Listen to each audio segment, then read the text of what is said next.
Hi friends, ವಿರಿಚ್ಗೆ ಸ್ವಾಗತ. ಇವತ್ತು ತಂಬಿಟ್ಟು ಮಾಡೋಣ ಅಂತಿದ್ದೀನಿ. ಸ್ವಲ್ಪ ಶೇಂಗಾ ಬೀಜನ ಇಟ್ಕೊತಾ ಇದ್ದೀನಿ. ಸ್ವಲ್ಪ ಬೆಚ್ಚಗಾದರೆ ಸಾಕಿದ್ದೆ, ಜಾಸ್ತಿ ಸಿಪ್ಪೆ ಹೋಗೋವರೆಗೂ ಇಟ್ಕೊಂಡ್ಬಿಟ್ಟು ತುಂಬ ಚೆನ್ನಾಗಿರುತ್ತೆ ಟೇಸ್ಟಾಗಿ. ಶೇಂಗಾ ಬೀಜ, ಹುರ್ಗಡ್ಲೆ, ಬೆಲ್ಲ, ಸ್ವಲ್ಪ ಏಲಕ್ಕಿ, ಕೊಬ್ಬರಿ ಇಷ್ಟು ತೊಗೊಳ್ಬೇಕು. ಇದನ್ನು ಮಾತ್ರ ಸ್ವಲ್ಪ ಸಿಪ್ಪೆ ಹೋಗೋವರೆಗೂ ಇಟ್ಕೊಬೇಕು. ಇಷ್ಟಾದರೆ ಸಾಕು, ಆಫ್ ಮಾಡಿಬಿಡೋಣ. ತಣ್ಣಗಾದ್ಮೇಲೆ ಸಿಪ್ಪೆ ತೆಗಿಯೋಣ. ನೋಡಿ, ಒಂದು ಕಪ್ ಹುರ್ಗಡ್ಲೆ ತೊಗೊಂಡಿದ್ದೀನಿ. ಇದನ್ನು ನೈಸಾಗಿ ರುಬ್ಕೊಂಬರೋಣ. ಎಳ್ಳು ಸ್ವಲ್ಪ ಹಾಕ್ಕೊಂಡಿದ್ದೀನಿ, ಒಂದು 2-3 ಸ್ಪೂನು. ಅದನ್ನು ಹುರ್ಕೊಬೇಕು. ಸ್ವಲ್ಪ ಕಲರ್ ಚೇಂಜ್ ಆಗೋದು, ಜಾಸ್ತಿ ಏನು ಬೇಡ, ತುಂಬ ಕಲರ್ ಚೇಂಜ್ ಬೇಡ, ಒಂದು ಸ್ವಲ್ಪ ಕಲರ್ ಚೇಂಜ್ ಆಗುತ್ತೆ. ಆಮೇಲೆ ಬೆಲ್ಲದ ಪಾಕ ಎತ್ತಬೇಕು. ಪಾಕ ಅಂದರೆ ಬೆಲ್ಲ ಕರಗಿದ್ರೆ ಸಾಕು, ಪಾಕ ಏನು ಬೇಕಾಗಿಲ್ಲ. ಇದು ಬಿಸಿ ಆದರೆ ಸಾಕು. 2 ಏಲಕ್ಕಿ ಅರ್ಧ ರುಬ್ಬಿದ್ದೀನಿ. ಈಗ 2 ಏಲಕ್ಕಿಯಾಗಿ ನುಣ್ಣಾಗಿ ರುಬ್ಕೊಂಡ್ಬಿಡೋಣ. ನೀರು ಇದಾಗ್ತಾಯಿದ್ದೀನಿ. ಜೊತೆಗೆ ಈಗ ಶೇಂಗಾ ಬೀಜ, ಅದು ನೋಡಿ ಇದು ಹಾಕಿದ್ದೀನಿ. ಇದು ತುಂಬ ನುಣ್ಣಗೆ ಬೇಡ, ತರಿಯಾಗಿ ತೋರಿಸ್ತೀನಿ ಹೆಂಗೆ ಅಂತ. ಇದನ್ನು ರುಬ್ಕೊಂಬರೋಣ. ನೋಡಿ, ಇಷ್ಟು ಸಾಕು.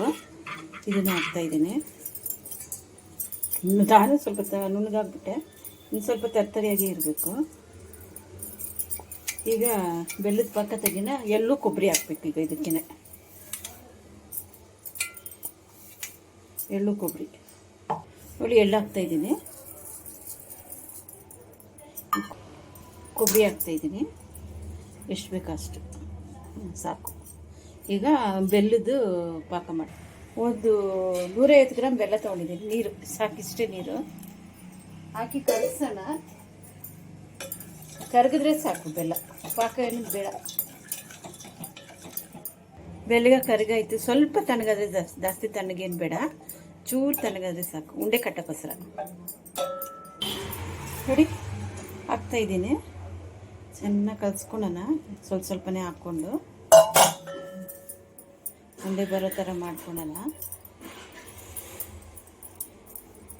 ಈಸಿನೇ, ಏನು ಪಾಕ ಎತ್ತಿ ಮಾಡಬೇಕು ಆಮೇಲೆ ಏನಿಲ್ಲ, ಈಸಿನೇ, ಚೆನ್ನಾಗಿ ಟೇಸ್ಟಾಗೂ ಇರುತ್ತೆ.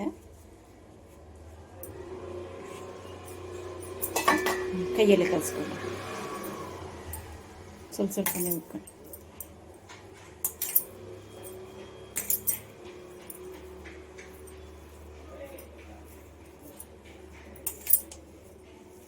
ನಿಮ್ಗೆ ಎಷ್ಟು ಅಗಲ ಬೇಕೋ ಅಷ್ಟು ಅಗಲ ಉಂಡೆ ಕಟ್ಕೊಬೋದು. ನೋಡಿ, ನಾನು ಇಷ್ಟು ಅಗಲ ಮಾಡ್ತೀನಿ. ಇಷ್ಟು ಅಗಲ ಮಾಡಿದೆ, ಸಾಫ್ಟಾಗೂ ಇರುತ್ತೆ, ಇನ್ನು ಗಟ್ಟಿ ಏನೂ ಆಗೋಲ್ಲ. ಒಂದಿನ ಎಲ್ಲ ಬಿಟ್ರೇನು ನೋಡಿ ಇಷ್ಟು ಉಂಡೆ. ನೋಡಿ, ಶೀರಾ ತಂಬಿಟ್ಟು ರೆಡಿ ಆಯಿತು. ನಾನು ಸ್ವಲ್ಪ ದೊಡ್ಡ ಸೈಜೇ ಮಾಡಿದೆ, ಅಷ್ಟೇ ಸಾಫ್ಟಾಗಿ ಚೆನ್ನಾಗಿರುತ್ತೆ, ತುಂಬ ಸಾಫ್ಟಾಗೇ ಇರುತ್ತೆ. ನೀವು 1 ದಿನ 2 ದಿನ ಬೇಕಾದ್ರೆ ಇಟ್ಕೊಬೋದು, ಏನು ಅಷ್ಟೇ ಟೇಸ್ಟಾಗೂ ಇರುತ್ತೆ. ದೇವ್ರಿಗೆ ನೈವೇದ್ಯಕ್ಕೆ, ಶಿವರಾತ್ರಿ ಅಲ್ವಾ, ಲೈಕ್ ಮಾಡಿ, ಶೇರ್ ಮಾಡಿ, ಸಬ್ಸ್ಕ್ರೈಬ್ ಮಾಡಿ.